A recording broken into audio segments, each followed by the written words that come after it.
La tradizionale bandiera di Serravalle torna a sventolare in Piazza Flaminio grazie a Serravalle Viva.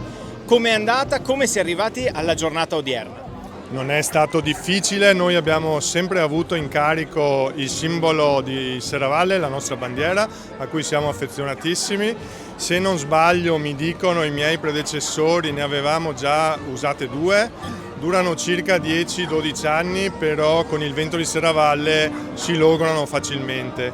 Anche l'ultima che avevamo in gestione noi era stata riparata più di una volta, ma ormai era arrivata alla fine. Non è stato per nulla difficile per noi decidere di affrontare la spesa, che comunque è importante perché stiamo parlando di 100 metri quadri di bandiera e con dei tessuti tecnici importanti. Quando abbiamo deciso, è stato proposto di fare una raccolta fondi, io ero scettico, ma quando una volta istituita mi sono accorto che dopo 2 o 3 giorni avevamo raggiunto quasi la totalità della spesa, è stata una cosa veramente grande.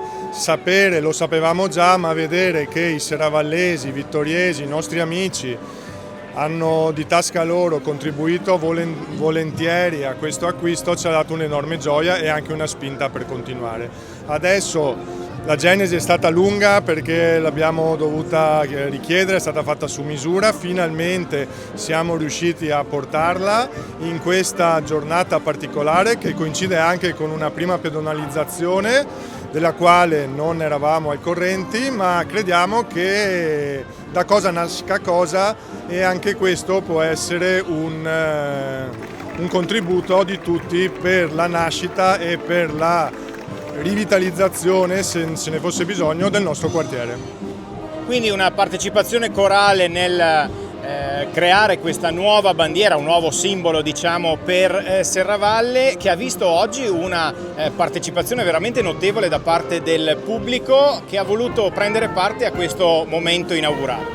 Non siamo stupiti della partecipazione odierna, ma è sempre bello vedere l'attaccamento. Nel discorso introduttivo alla cerimonia ho proprio parlato di questo spiccato attaccamento dei serravallesi per Serravalle, di Vittorio Veneto per Serravalle, e quindi questa per me è stata solo una grandissima conferma.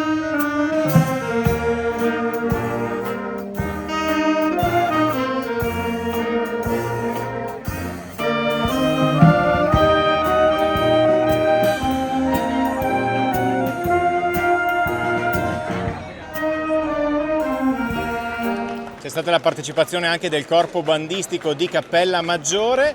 Quando verrà esposta la prossima volta la bandiera? Allora, noi non abbiamo un elenco di eventi, naturalmente adesso con l'avvicinarsi dei festeggiamenti di Sant'Augusta daremo sicuramente molto spazio, un contributo importante per la bandiera. Naturalmente noi dobbiamo personalmente ritirarla ogni sera, anche perché appunto sappiamo che a Serravalle, specie la sera e al mattino presto, il vento è molto forte, per cui è anche un dispendio di tempo e di energie.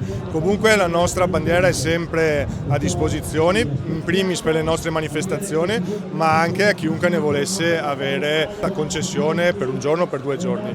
Quindi sicuramente le prossime manifestazioni, che sono veramente dietro l'angolo, saranno e vedranno la nostra bandiera protagonista.